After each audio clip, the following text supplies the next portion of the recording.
Morning with Farah. Welcome back ATV morning with Farah में खुश आमदीद। और आज हमारे साथ एक ज़बरदस्त स्केटिंग इस्लामाबाद स्केटिंग ग्रुप यहाँ पे मौजूद है। बिलाल अखुनज़ादा हैं, उनके स्टूडेंट्स साथ हैं। और जुनैना इस वक्त हमें क्या करके दिखा रही हैं? जुनैना जिगजैग। चलिए जी, सारे स्केटर्स जो हैं ये सिंपल जिगजैग है टर्निंग को इम्प्रूव करने के लिए। ठीक है, ये होल्ड क्रॉस। चले जी, सलमान फ्रंट क्रॉस करेंगे। फ्री स्टाइल में आता है। ठीक है, फ्रंट क्रॉस। बिल्कुल सही। Yasin back cross. Yasin back cross. Yes, very good job, perfect, excellent. Salman side पर हो जाओ, good job. One leg zigzag. Sadia क्या करेंगे? पीछे से Afreen. Afreen ji, speed and go, take it easy, perfect, excellent job, beautiful. और अब यासीन आप कोई वो भी लगा रहे थे, ब्रेक भी लगा रहे थे। ब्रेक लगाओ, आ जाओ। पावर स्लाइड बैक वाला टर्न। नो यहाँ से जाते हैं, यहाँ से उधर जाके लगाना है। चलो, speed, very good, perfect, beautiful. आ जाएं आप सब लोग, यहाँ पे आ जाएं वापस। अच्छा, जैसे अभी आप बता रहे थे कि अब्बा जी ने यासीन को डाला हुआ है, या यासीन का शौक था हिफ्ज़ करने का, तो आपका इस तरह का कोई शौक नहीं था? बचपन से मुझे आउटडोर एक्टिविटीज़ का, घूमने फिरने का, ट्रैवलिंग का ज़्यादा शौक था। अच्छा। जो कि अभी पूरा हो रहा है अल्हम्दुलिल्लाह। लेकिन शुरू में मुझे स्केटिंग में काफ़ी जो है ना स्ट्रगल का सामना करना पड़ा। जैसे कि मेरे माँ बाप मुझे स्केटिंग करने नहीं देते, और मैं एक दफ़ा मैंने स्केटिंग शूज़ ख़रीदे तो उनको पता चला, तो आसपास के पड़ोसियों ने कहा कि भाई ये तो 2 व्हील्स है, अल्लाह ना करे आपका बच्चा गिरेगा, पाँव टूट जाएगा, सर पे चोट लग जाएगी। वाकई एक एक्सट्रीम स्पोर्ट्स में आता है। तो उन अब्बू ने जो है ना एक दफ़ा मेरे शूज़ फेंक दिए थे, तो फिर मैं वापस जो है ना वो ट्रैश से उठा के घर लेके आया। जब अब्बू को पता चला, उसने जला दिए। वो मेरे लिए बड़ा जो है ना टॉर्चर था, बहुत ज़्यादा था। मतलब वो भी अभी मैं याद करता हूँ, मेरा में आंसू आते हैं। मतलब उस टाइम मेरे पास वो फैसिलिटीज़ नहीं थी कि मैं शूज़ भी बाय कर सकूँ। उस टाइम हमें तकरीबन आता नहीं मिलते थे स्कूल में जाने के लिए। तो अंदाज़ा मैं किस टाइम की बात कर रहा हूँ। तो फिर अपने वही पैसे जमा कर करके जूते लिए थे? हाँ, जूते। और वो मैं छुप के लेता था। फिर वो ये होता कि मैं अपने दोस्त के घर रखता, या जो अपने घर वाली बाहर कोई जगह होती, मैं कोई वहाँ पर कपड़े शपड़े डाल गया कुछ इस तरह करके मैं उसको छुपा के उसको यूज़ करने के लिए। मुझे बड़ा कम टाइम मिलता था उस टाइम, क्योंकि हमारा भी सुबह स्कूल, फिर स्कूल के बाद सीधा मदरसा, और मदरसे से 4-5 बजे हम घर आते थे, फिर कम टाइम होता था। तो मैंने बड़ी मुश्किल से इस चीज़ को सीखा। लेकिन जब अम्मी अबू को बताया कि बंदा जो है ना ये नहीं बाज आ रहा, तो एंड पे के कुछ जो है ना सेफ्टी मेजर्स के साथ उन्होंने बोला कि चलो अब आप कर ही रहे हो तो करो, लेकिन इसका कोई फ़ायदा नहीं है। तो मैंने कहा कि मेरे माइंड में एक वो प्लान चल रहा है, मुझे थोड़ा सा टाइम दे दें कि मैं इस चीज़ को अपना जो माइंड में क्या प्लान चल रहा था शुरू से? यही प्लान चल रहा था कि मैं जो है ना इंटरनेशनली इस पे जो है ना वो करूँगा, वहाँ पर पार्टिसिपेट करूँगा। क्लब वाला माइंड उस तरह नहीं था, क्योंकि मैंने कहा कि शूज़ सिखाते हुए कौन जो है ना पे करता है। लेकिन जब इस्लामाबाद में ये चीज़ें बन गई, तो मेरी जो सबसे फर्स्ट पेमेंट थी आज से 11 साल पहले, वो मुझे कोई 7-8 स्टूडेंट एक साथ आए थे इस्लामाबाद में, और उन्होंने मुझे राउंड अबाउट कोई 45,000 to 50,000 दिए। तो वो मेरे लिए बहुत बड़ी अमाउंट थी। अच्छा, तो लेकिन वो जो ख्वाब था असल में इंटरनेशनली पार्टिसिपेट करना, मुकाबलों में जाना, उसके लिए हाँ मैंने कोरोना में वो बर्लिन में मैंने करना था पार्टिसिपेट मैराथन में। तो जब वो जैसे हमने वो एप्लीकेशन सबमिट की थी, आगे से कोरोना आ गया, सब कुछ जो है ना ख़त्म हो गया। तो इंशाल्लाह अभी इस साल मेरी कोशिश है मैं जाऊँगा और उसमें पार्टिसिपेट करूँगा। मेरा जो स्केटिंग में पाकिस्तान में नहीं बल्कि पूरे एशिया में मेरे पास लॉन्ग स्केटिंग के रिकॉर्ड्स है, और अल्हम्दुलिल्लाह मैंने ऑनलाइन वो दर्ज करवाए हैं। और ऑनलाइन में आपको बताते हैं कि आपकी स्पीड और ये सारी चीज़ें कैसी है। तो मेरे पास वो है, और इंशाल्लाह मैं पुरुमीद हूँ कि मैं वहाँ पर जाके जो है ना पाकिस्तान का नाम रोशन करूँगा इंशाल्लाह। लेकिन कोई ऐसा फॉर्मल कोचिंग नहीं है, ज़ाहिर है इसका तो कोई पाकिस्तान में अभी वजूद ही नहीं है। उस तरह से मुझे अच्छी तरह याद है, हम लोग आपको मैंने बल्कि स्क्रीन पे दिखाया भी था, स्कीइंग का पाकिस्तान में एक तो मालम जब्बा है और नलतर, ये 2 ऐसे रिजॉर्ट्स हैं जहाँ पे स्कीइंग बड़ी अच्छी होती है।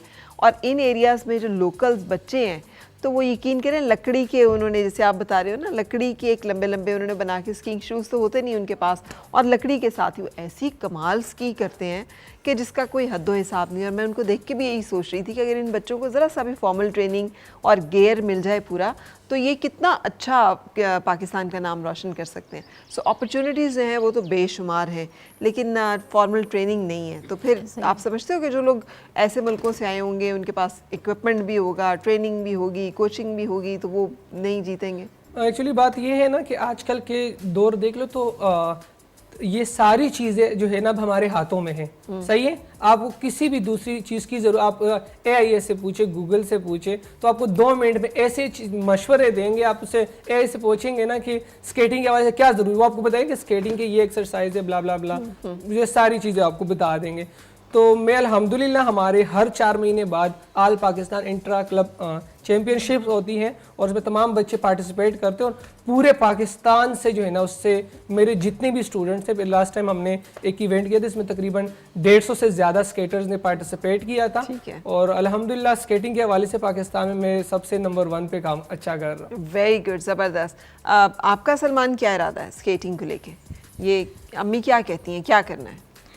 मेरी अम्मी तो मुझे ज़्यादा स्केटिंग के बारे में नहीं कहती, मेरा बस अपना शौक़ है स्केटिंग करने का। ये वैसे मुझे चाहती थी कि मैं स्केटिंग सीखूं, आउटडोर चीज़ें करूं, जिससे सब पेरेंट्स आते हैं। तो मैं भी सोचा बस मैं शुरू कर दूं, तो मैंने शुरू किया तो मेरा शौक़ बन गया। तो मैं कहता हूँ मैं करूँ क्या, बस स्केटिंग सीखूं और बहुत प्रोफेशनल बन जाऊँ इस चीज़ में। अच्छा, और अम्मी क्या कहती हैं कि क्या प्रोफेशन होना चाहिए? हाँ सादिया, अब ये भी होता है हम बच्चों को खेल में डालते हैं लेकिन हम चाहते हैं वो उतना की खेलें जितना हम चाहते हैं, बिकॉज उससे आगे जो है वो फिर उसमें करियर्स नहीं है। अच्छा, मेरा थोड़ा सा डिफरेंट माइंडसेट है। ठीक है, I am not the person के जो नंबर्स या उसके पीछे जाते हैं कि आपने हाईएस्ट मार्क्स लेने हैं क्लास में।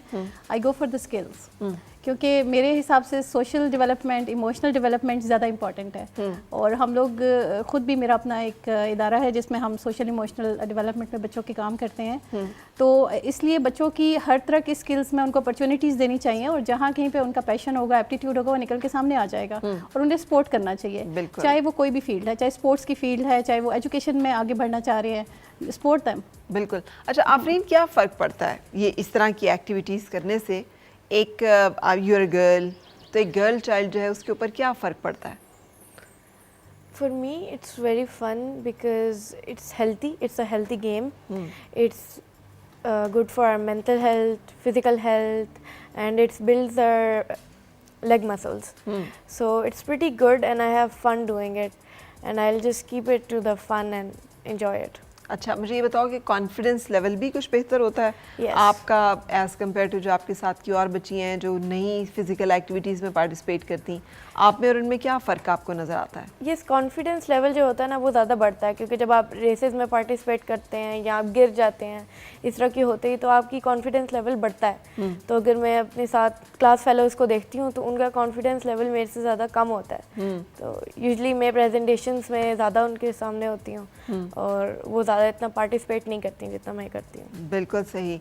अच्छा, ये यासीन, आपका क्या इरादा है? भाई ने तो सोचा हुआ उसने इंटरनेशनली जाके पार्टिसिपेट करना है और वो आपका भी यही इरादा है, तो फिर आप इसे बोलते क्यों नहीं लाउडली, जैसे बिलाल बोलते हैं? जिस तरह घर में बोलते उस तरह बोलते। हाँ, कि मैं भी ये करूँगा और मैंने भी ये करना है। अच्छा अच्छा, तो आपने भाई से आगे जाना है या नहीं जो वो करेंगे? आगे जाना है। ये तो अब सोच रहे मैं अपना क्लब खोलूंगा, मुझसे पूछ रहे क्या क्या चीज़ें करनी पड़ती है, ये वो हर चीज़, यूट्यूब, सोशल मीडिया, कौन सी वीडियो देखे मुझसे पूछते कि बिलाल भाईजान आपने ये क्यों शुरू किया? हाँ, तो अच्छा है ना, उसको घर में ही आपका एक चैलेंजर जो है हाँ, ये टीचर है मेरे साथ, बच्चों को सिखाते हैं अभी। तो ये आपको लगता है कि इसको सीखने से कोई फ़र्क पड़ा है आपको भी? यस। क्या फ़र्क पड़ा है? कि मैं पहले मैं जब सामान लेने जाता था मैं बहुत थकता था, अब ये पहन के जाता हूँ मैं नहीं थकता।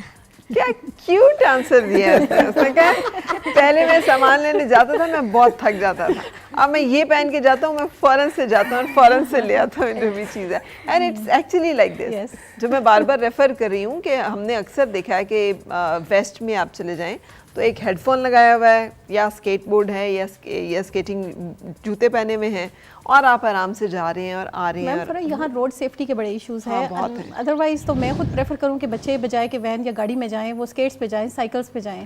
लेकिन अभी कुछ सिचुएशन ऐसी है कि आप अलाउ नहीं कर सकते बच्चों को। बिल्कुल। इनको सर सिखाते ज़रूर है रोड के ऊपर स्केटिंग, लेकिन वो भी बड़ा हम सेफ्टी प्रिकॉशंस को देख कर और सोच समझ के करते हैं। बिल्कुल। तो ये कुछ लिमिटेशंस हैं, यू अंडरस्टैंड, तो बस उस वजह से ये कुछ इश्यूज हैं जो कि हमारे यहाँ पर हैं। आई विश कि हम भी कभी इतना सेफ हो सकें कि हमारी साइकिलिंग जो है वो यहाँ पे इजीली हो सके, स्केटिंग इजीली हो सके। अच्छा जुनैना के ऊपर क्या फ़र्क पड़ा है जब से जुनैना ने सीखना शुरू किया है? जुनैना ये है ज़्यादा एक्टिव हो गई हैं फिजिकली, प्लस अगर घर पे रहती थी तो शी इज़ लाइक के ट्रेंटम्स थ्रो करने हैं, mummy I don't have, I am getting bored. तो ये है कि इससे काफ़ी बेहतर हुई हैं फिजिकली इनको, लाइक जैसे इन्होंने खाना बेहतर खाना शुरू कर दिया है। तो प्लस जैसे हम हॉलीडेज़ पे, समर हॉलीडेज़ पे गए थे यूके, तो वहाँ पे आई स्टिल रिमेंबर कि मैनचेस्टर में there was in Trafford centre, और वहाँ पे काफ़ी बड़ा स्केटिंग रिंक था। तो शी बस के मैंने जाना है बिकॉज जैसे बाकी बच्चे कर रहे हैं, why I can't join them. तो वो फिर हमने इनको बोला कि obviously you need a training first. तो then obviously now she is very excited कि मैं अब वहाँ जाऊँगी तो मैं वहाँ पे भी स्केटिंग करूँगी। बिल्कुल सही। अच्छा, लोग यहाँ से वहाँ जाते हैं, आप वहाँ से यहाँ आ गए। जी जी, ये अलग ही आपने एक उल्टा ही सीन चलाया, क्यों जी। व्हाट वाज योर डिसीजन के इस डिसीजन के पीछे क्या टू बी वेरी सोच honest, that was my husband decision. उन्होंने कहा कि बच्चों को पाकिस्तान में लेके, बिकॉज़ ये अभी इस लेवल पे हैं कि इनको पाकिस्तान लेके जाएंगे, ये थोड़ा कल्चर से अवेयरनेस इनको मिलेगी, प्लस जो है हमारी फैमिली है यहाँ पे, सोशलाइजिंग इम्पोर्टेंट है, तो वो बेहतर यहाँ पे सोशलाइजिंग कर सकते हैं। अच्छा, अब आपने दोनों मुल्कों को देखा है, एक मुल्क जिसे फर्स्ट वर्ल्ड कहते हैं और दूसरा जिसे थर्ड वर्ल्ड कंट्री कहते हैं। आपको क्या लगता है बच्चों की इस तरह की एक्टिविटीज़ को लेके अपॉर्चुनिटीज़ और उसके साथ साथ चैलेंजेस क्या हैं? ज़्यादा अपॉर्चुनिटीज़ तो ऑब्वियसली वहाँ पे हैं बच्चों के लिए ना, बिकॉज़ जब मैं यहाँ पे आई थी तो मैं सबसे ज़्यादा स्ट्रेस्ड आउट इस चीज़ को लेकर थी कि बच्चों को किस तरह की एक्टिविटीज़ में इन्वॉल्व किया जाए, बिकॉज़ वहाँ पे after school activities the kids are too much involve. मतलब जैसे कुछ बच्चे स्विमिंग के लिए जा रहे हैं, कुछ फुटबॉल के लिए जा रहे हैं, मतलब just they don't sit down at home ना। और घर स्कूल के अंदर ही बच्चों को लैंग्वेजेस जो इंटरेस्ट रखते हैं उनको वो भी सिखाई जा रही है, जो म्यूजिक से इंटरेस्ट रखते हैं उन्हें इंस्ट्रूमेंट सिखाए जा रहे हैं। ये it's part of their school. Cycling में उनको ट्रेनिंग प्रोवाइड की जा रही है। तो बट मैं बहुत आई वाज हैप्पी कि मुझे बिलाल से मैं मिली हूँ और ये एक प्लेटफॉर्म अवेलेबल है बच्चों के लिए, और बच्चे जो हैं ये घर से बाहर निकल सकते हैं, फिजिकल एक्टिविटी में इन्वॉल्व हो सकते हैं। It's a very good platform. और ये बहुत कॉस्ट इफेक्टिव है यहाँ पे बिलाल। आप बाहर का सोचें, अगर आपको पर्सनलाइज कोचिंग जैसे कि आप देते हैं तो अफोर्ड करना मुमकिन ही नहीं है किसी के लिए भी।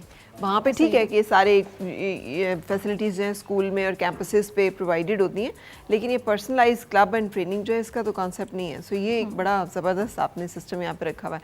किस तरह के लोग ज़्यादा हैं जो कि आपको अप्रोच करते हैं, जो इंटरेस्ट लेते हैं कि हमने अपने बच्चों को लेकर आना है? इसमें ज़्यादातर पेरेंट्स वो शामिल हैं कि जो जिनके बच्चे ज़्यादातर जो है ना उनकी कोई हेल्दी एक्टिविटीज़ नहीं है, ज़्यादातर मोबाइल टैबलेट में लगे रहते हैं, जो बच्चों के ज़्यादा फ्रेंड्स नहीं है। जब हमारे पास बच्चे थे बहुत जो है ना शाय होते हैं, शर्मीला होते हैं, हमसे भी बात नहीं कर रहा था। एक तो पहले हम उनसे दोस्ती करते हैं, हम उसको ये नहीं हम आपके टीचर, हम आपके दोस्त हैं, ये क्लब में आपके सारे बच्चे दोस्त हैं। यहाँ पर आते बच्चों के साथ दोस्ती होती, पहले गेम्स देखते हैं, फिर हमको ट्रायल क्लासेस देते हैं। ट्रायल क्लास में फिर जब उसको वो कंफर्टेबल हो जाए कि हाँ भाई अब, तो वो बच्चे जो हमारे पास आते थे यकीन करें उनके ये पाँव यूँ कांपते थे। मतलब वो कंप्यूटर और उस चीज़ों की दुनिया में इतने मगन थे कि वो रियल लाइफ में वो उससे वो हो ही नहीं रहा था कि भाई इसको जो है ना हम किस तरह परफॉर्म करें। तो ऐसे बच्चों को हमने सिखाया है और वो अब इतने कॉन्फिडेंट हो गए होंगे कि वो आपको सिखाने के लिए तैयार। अब जिस तरह ये सलमान है, किस तरह भी बोलते हैं, शुरू में आप अंदाजा ही नहीं कि ये तो बोलती आराम से बिल्कुल हमसे कोई बात ही नहीं, लेकिन जब हमारे पास बच्चे थे हम ऐसे करते जिस तरह हम उनके रूहानी तो माँ बाप है ना, टीचर है तो हम रूहानी माँ बाप, हम बिल्कुल प्यार से बच्चों को रखते हैं, फ्रेंडली इन्वायरमेंट प्रोवाइड करते हैं। हमारे पास सारी फैमिलीज, हमारे कस्टमर कम और हमारी फैमिली ज़्यादा होती है। तो तमाम बच्चों को जो है ना अगर इस तरह माहौल प्रोवाइड करें तो बच्चे आराम से जो है ना एक फ्रेंडली वे में सीखते भी है और उनके पेरेंट्स इतने खुश होते कि वाकई मैं आपको बताऊंगा कि एक बच्चा होता तो बहुत रोता था। वो जब आपको पता है इस्लामाबाद के बच्चे बहुत वो है वो हाँ जरा कहते बर्गर बच्चे ना, अक्सर लोग मुझे इस तरह चीज़ें सुनने को मिलती। वो जब गिरता था वो इतना शोर करता था कि स्कूल में टीचर्स को माँ बाप को बुलाना पड़े कि भाई आपका बच्चा खामोश नहीं, उसका खामोश करा है। तो जब वो स्केटिंग में आया और हमने उसको बताया कि भाई आपने स्ट्रॉन्ग बने, आप गिर रहे हो तो आपने इसको इग्नोर करके स्ट्रॉन्ग बनना है। यकीन करें कोई महीने बाद उसका बाप का मुझे कॉल आई कि सर आपने हमारी तरफ आना है और जो है ना कोई दावत इस तरह ना। मैं हैरान, मैंने कहा यार अल्लाह खैर करे, कुछ ऐसा होगा कि ये बुला रहे। जब मैं गया हूँ कहते कि ये मेरा बेटा है और स्कूल से मुझे कॉल आई आज कि ये आपने बच्चों को क्या कराया। कहती ये इसको उस दिन गिरा, इसको चोट लगी, इसका ब्लड निकले, ये रोया ही नहीं है। ये सही है, कोई बात नहीं। तो कहते हमने बस बिलाल सर के साथ डाला हुआ स्केटिंग में और वो उसको समझाते कि भी स्ट्रॉन्ग इस तरह बनते। वाह, तो ये जो ज़िंदगी का सबसे बड़ा फ़न है ना कि गिरना और गिर के संभलना। सो ये जो है ये हमें इन एक्स्ट्रा करिकुलर एक्टिविटीज़ में, जो मैं बार बार आपको कहती हूँ कि मेरे से कोई पूछे कि आपने सारी ज़िंदगी डिबेटिंग में क्या सीखा, तो सिर्फ हारना और हार को बर्दाश्त करना और उसके बाद दोबारा से खड़े होना और दोबारा से जीतने की कोशिश करना, ये सीखा था जो कि ज़िंदगी में फिर हमेशा काम आया। So it's good learning. ये वो लर्निंग है जो आपको किताबों में नहीं मिलेगी, किसी एग्ज़ाम के थ्रू नहीं मिलेगी। सो एक ब्रेक के लिए रुकेंगे और ब्रेक के बाद फिर आपसे मुलाकात। और मिलके गुनगुनाए हैं गुमशुदा जो खुशियाँ।